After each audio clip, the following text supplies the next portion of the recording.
तो आज हम लोग देखेंगे जो राजनीतिक शास्त्र का तीसरा चैप्टर चल रहा है उसका ऑब्जेक्टिव चल रहा है।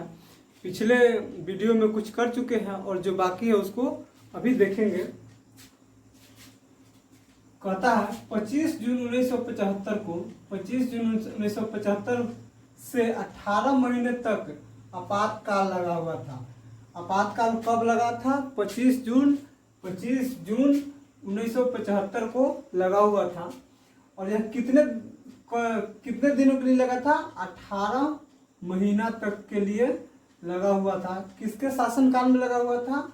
तो इंदिरा गांधी जी के शासनकाल में लगा हुआ था। इंदिरा गांधी के शासनकाल में लगा था। ठीक है। करा 1977 में लोकसभा की 542 सीटों पर चुनाव हुआ था, जिसमें जनता पार्टी को 330 सीटें हासिल हुई थी। जनता पार्टी जो आज की बीजेपी है उसको कितने सीटें मिली थी? 542 सीटों में से 330 सीटें हासिल हुई थी। उसके बाद अंगू के पेड़ काटने की अनुमति नहीं देने के कारण चिपको आंदोलन हुआ था। चिपको आंदोलन जिसका नेता थे सुंदरलाल बहुगुणा। चिपको आंदोलन का चिपको आंदोलन का जो है सो कि सबसे आगे प्रमुख नेता कौन थे? तो सुंदरलाल बहुगुणा थे।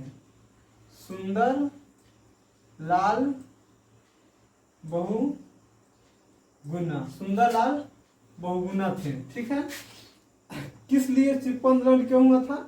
तो अंगू के पेड़ को काटने को लेकर के। और चिपको आंदोलन से संबंधित कुछ रोचक बातें। चिपको आंदोलन ऐसा आंदोलन था जिसमें अंगू के पेड़ को काटने के लिए बड़े बड़े ठेकेदार जंगल में जाते थे और उसे काट करके जंगल की सफाई कर रहे थे, जंगल को काट कर खत्म कर रहे थे। तो वहाँ के जो स्थानीय निवासी थे, वहाँ के लोगों ने एक आंदोलन छेड़ दिया, जिसका अगुआ सुंदरलाल बहुगुणा जी थे और उनके नेतृत्व में ही यह आंदोलन छिड़ा।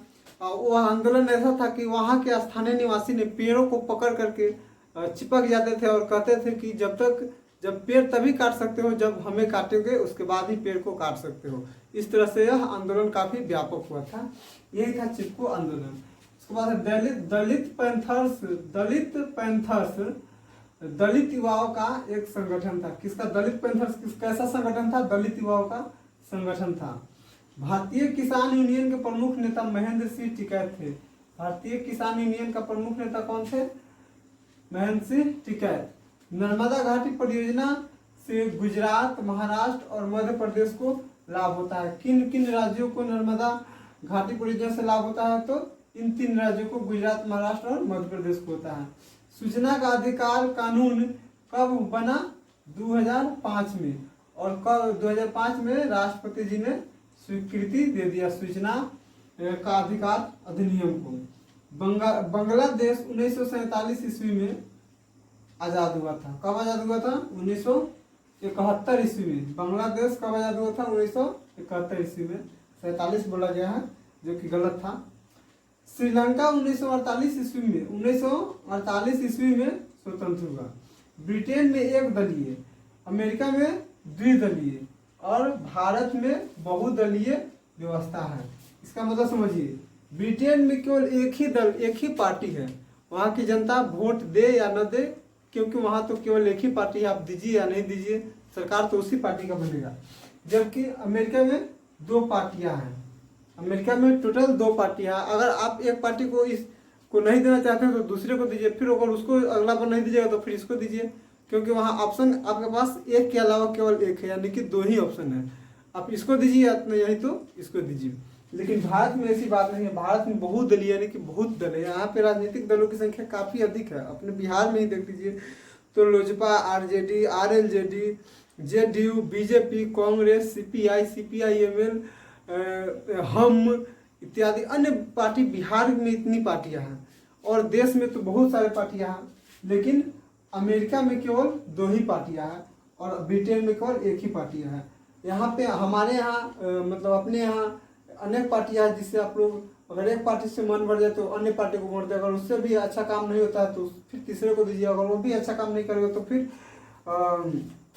किसी और पार्टी को वोट दीजिए। लेकिन अमेरिका में ऐसा नहीं है, केवल दो पार्टी, अगर एक पार्टी काम नहीं करेगी तो दूसरे को दीजिए, फिर दूसरा नहीं काम करेगा तो फिर पहले को दीजिए। और ब्रिटेन का तो काफ़ी दयनीय स्थिति है, क्योंकि यहाँ पे केवल एक ही दल है, आप चाह करके भी और नहीं चाह करके भी वोट तो आपको एक ही को देना होगा। उसके बाद है दल बदल कानून। क्या है दल बदल कानून? 1985 ईस्वी में पारित हुआ था। कब पारित हुआ था? 1985 ईस्वी में। दल बदल कानून किस पर लागू होता है? तो सांसद एवं विधायक पर यह लागू होता है। किस पर लागू होता है? सांसद एवं विधायकों पर लागू होता है।